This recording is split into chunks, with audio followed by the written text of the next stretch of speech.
మంచిగా నేను point to point లెక్క చెప్పిన. బీఆర్ఎస్ తీసుకొచ్చిన అప్పు 4,30,000 కోట్ల రూపాయలు. నేను ఆల్రెడీ మీకు 9 లక్షల పైచీలకు లెక్క చెప్పిన. అది కాకుండా సృష్టించినటువంటి సంపద 50 లక్షల కోట్లు. అదేవిధంగా నెలకు వచ్చేటటువంటి ఆదాయంలో 18,800 కోట్లు వస్తే 6,000 కోట్లకు ఎక్కువ ప్రభుత్వానికి ఖర్చు అయితే లేదు. మరి ఇక్కడ పోతున్నట్టు ఈ 12,000 కోట్లు, దాని మీదనే మేము వైట్ పేపర్ అడుగుతా ఉన్నాం. ఈ 12,000 కోట్లల్లో ఈ 15 నెలలలో ఒక్క పెద్ద పని కూడా వాళ్ళు చేయలే. మరి ఎవరికి ఇస్తున్నారు పైసలు? ఎందుకోసం ఇస్తున్నారు పైసలు?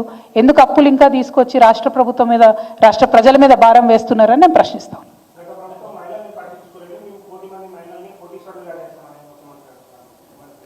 కోటి మంది మహిళల్ని కోటీశ్వరులు చేయాలంటే ఒక సాలిడ్ పథకం ఏదైనా ఉండాలి కదనే. నిన్న మహిళా దినోత్సవం నాడు ముఖ్యమంత్రి గారు మాట్లాడినరు. ఏమన్నారు? స్కూల్ డ్రెస్లు ఇచ్చేటటువంటి పథకం ఇస్తామన్నారు. అది మేము ఇస్తున్నదే, ఇదివరకు ఇచ్చిందే. మేము 50 రూపాయలు ఇస్తుంటిమి, ఆయన దాన్ని 75 రూపాయలు చేస్తా అన్నారు. కానీ మేము 50 రూపాయలు 2 సార్లు ఇచ్చేది, ఆయన 75 రూపాయలు ఒకటేసారి ఇస్తా అన్నాడు. అంటే కోషిని తప్పితే పెంచింది ఏం లేదు. ఏ పథకం తీసుకున్నా కేసీఆర్ గారి పథకంలో కోతలు పెట్టడం తప్పితే ఆయన చేస్తున్నటువంటిది ఏమీ లేదు. కొత్త పథకం లేదు. అప్పులు చేస్తున్నారు, తప్పులు చేస్తున్నారు తప్పితే ఏ ఒక్క విషయంలో కూడా ఏదో గొప్పగా పనిచేస్తున్నారు అనేటటువంటి ఆలోచన కనపడతలేదు.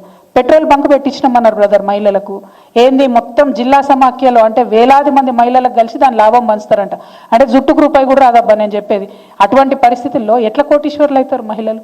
సాలిడ్ స్టెప్స్ ఉండాలి కదా, అవి లేవని అంటున్నాం. మేము కూడా ఏమంటున్నాం, 15 నెలల్లో వచ్చిన ప్రభుత్వం మా మీద అప్పుడే అభాండాలు వేస్తున్నారా అని ముఖ్యమంత్రి గారు బాధపడుతున్నారు. కరెక్టే, 15 నెలలు.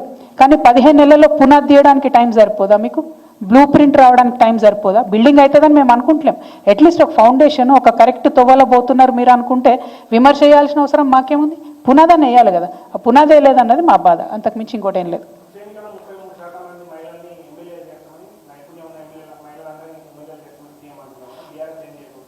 ఆయన చేసేది ఏం లేదబ్బా, ఆయన పాత్ర లేదు. మహిళా దినోత్సవం నాడు మహిళల కోసం అని చెప్పి ఏదో మాట్లాడాలి కాబట్టి మాట్లాడారు. ఆ మహిళా బిల్లు కోసం ఇగో ఈ అక్క నేను మేమందరం పోయి ఢిల్లీలో ధర్నా చేస్తే ఆనాడు ఒత్తిడి పెంచితే సోనియా గాంధీ గారి మీద కేసీఆర్ గారు ఉత్తరం రాస్తే ఆ తర్వాత ఎన్డీఏ వాళ్ళు ప్రెషర్లోకి వచ్చి మహిళా బిల్లు చేసిర్రు.